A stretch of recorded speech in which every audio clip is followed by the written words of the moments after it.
Yeah, hello there and welcome back, and let us continue with our lesson over here. And in this lesson, let us try to see how we can reduce the number of the times that our build function is called. So currently we are loading the list of the product on our product screen. So let us see how we can improve the performance, or how we can improve the number of the times that our build function is called. So this will particularly improve a bit of your performance, and it's really good to reduce the number of times that your build function is called. So let's go over here, and I guess let's go on to the top, and let me minimize this function. And over here what I will do is I will extend the base UNS consumer state. And once we have that, I can make use of the log function. So I'm currently on the product screen over here, and I will just log the info over here, and I'll just call this this over here. This will give me the particular class, and then I want to say build. So the build function was called. So let's go over here, and I will just copy the name of the product screen, and let's filter it out over here, and let's see how many times that particular function is called. And let me try to reload the application, and let's open up in the device over here, and let's go to the product screen over here. And now you can see that we have a couple of times that it is getting executed.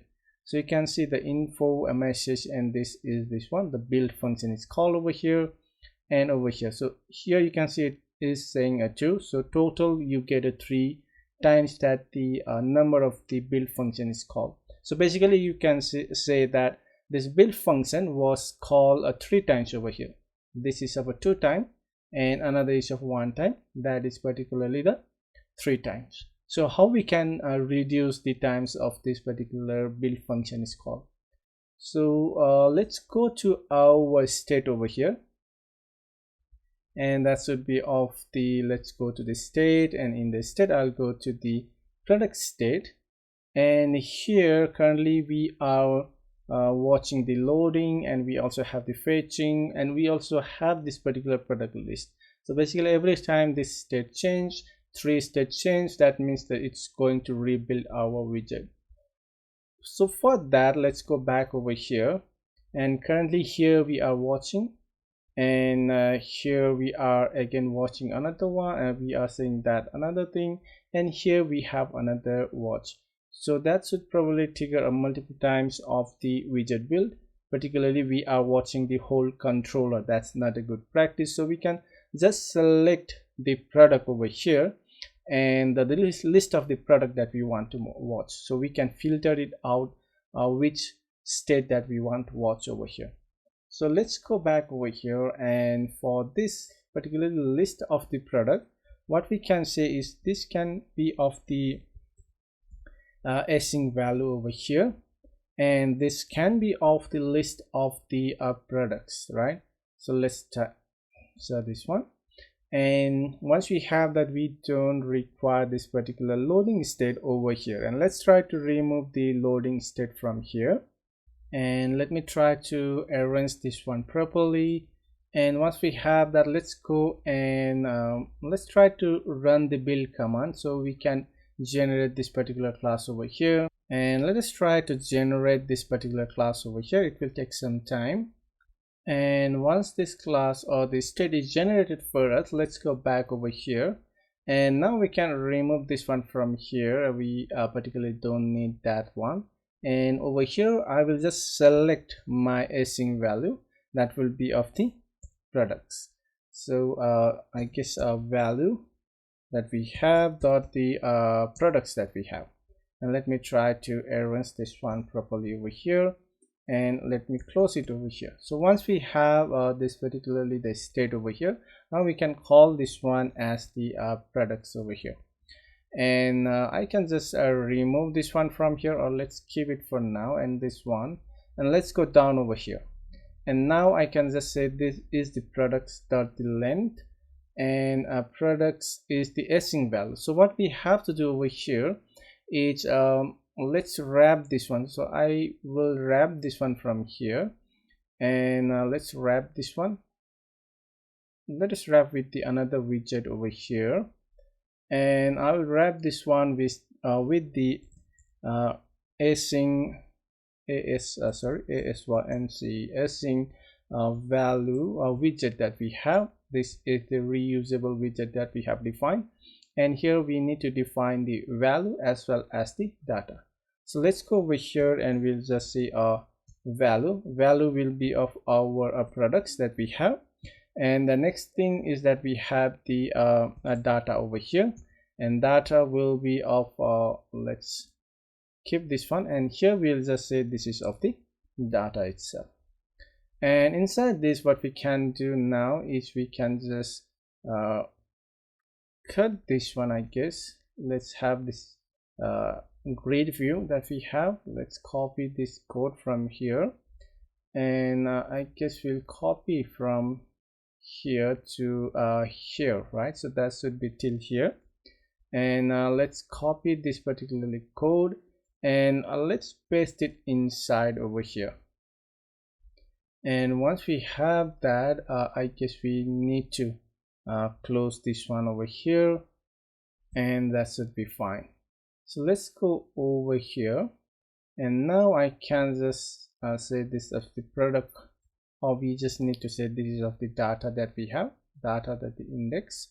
All right, and here, okay, so we have the data. This is of the list of the products, and I will just make use of this one. So this is the data of the length, and here let us try to arrange this one properly. And once we have that, let's go over here and we have the data. Or else what we can also do is this and this, the type is of the same, or the name is same. So what we can do is this is of the product, product, and that should be fine. And once we have that, we need to return this one. So return the grid view from here, and let's go down over here, and I can just copy this one, and that should be of the product.id. And let's go down over here, that will be of the product.image, and all of the data we have to replace it with the product itself over here. And let's go down. I guess that should be fine over here. And now we don't have this particularly the each fetching or the state over here. So what we have to do is we have to create, or we need to get this particular state in order to show this particularly the progress indicator. So for that, what we can do is we can go to the widget over here, and let's try to create a new widget over here. So let's create a new file, and let's call this one as the product FETCHING product fetching and widget.the.dart file. And let's create a stateless, I guess. So let's create a stateless widget. So PRO, the use product FETCHING fetching the light widget, and let's import the material package over here. And from here, what we'll do is we will I guess let's convert this one to the consumer widget over here, and we can get the widget ref over here. We will require this ref object because we need to watch this particular state over here. So final HF it is fetching, which is equals to ref.twatch, and we need to watch the product controller provider over here dot the select, and we'll select the value dot the each loading from each fetching from here. So let's try to arrange this one properly over here, and let's close it over here, and that should be fine. And once we have this, we have each fetching object over here, and let's go back, and now I can copy all of this from here, right? So just copy this code from here, and let's grab this one, and let's go back over here to our product fetching a widget, and over from here we need to return it. So I'll just remove this code from here, and let's paste our code over here, and let me try to arrange this one properly first of all. And Once we have that, this should be off. We can remove now the state over here.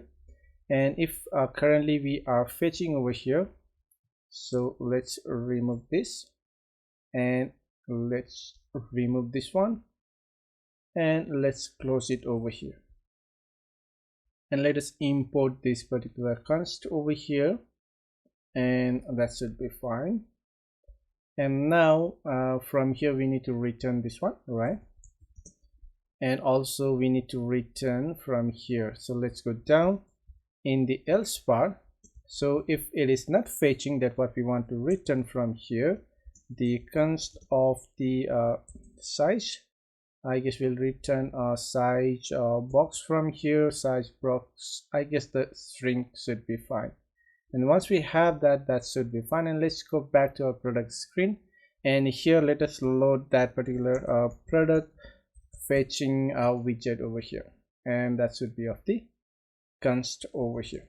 So we try to separate each of our state, so we don't rebuild our widget over here multiple times. So when the fetching changes, it's not going to rebuild this particular widget over here, and when this particular grid changes or the grid state changes, that is not going to rebuild the fetching widget over here. So when we separate, or when we create this kind of the widget over here, we separate the logic onto a smaller widget over here.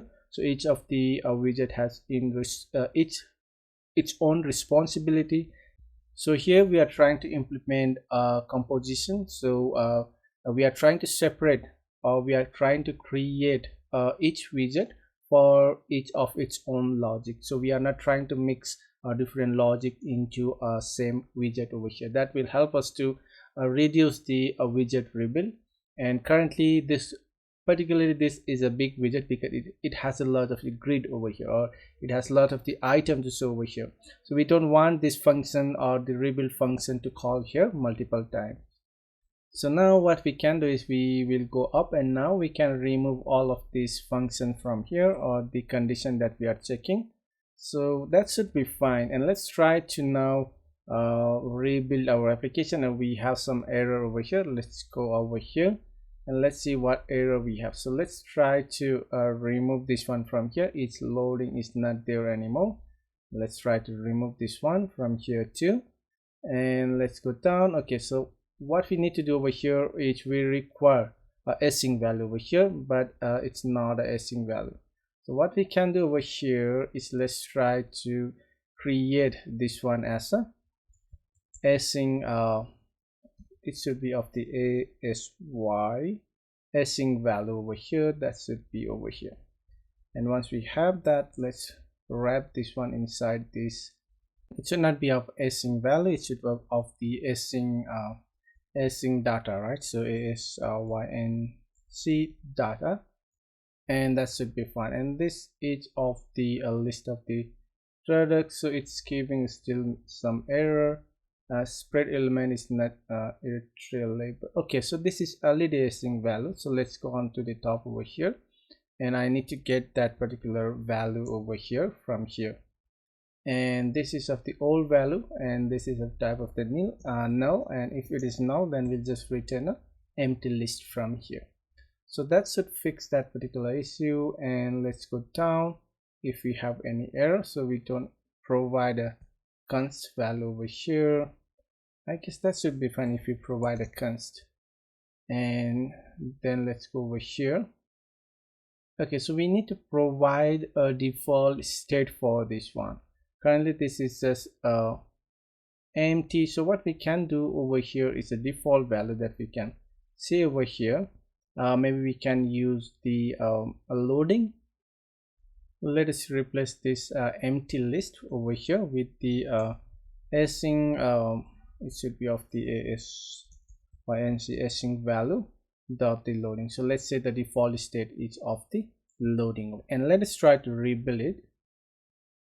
And once it is done, let us try to hot reload our hot restart our application, and let's go to the device over here, and let's go to the debug console over here, and let's see how many times our widget is rebuilt over here. So let's go to the product over here, and now you can see that we get a 2 only, so we reduce it by one more time over here. So previously it was rebuilding 2 time over here and over here 1 time, and that was previously of a 3 time, but now we have reduced it one more time. That is a bit of the improvement over here. If you compare it over here, previously it was rebuilding a 3 time, but now we have reduced it to the 2 time. That's a lot of the improvement over here. So I guess that's all for this lesson, and we'll meet up in the next lecture. Till then, have a great day.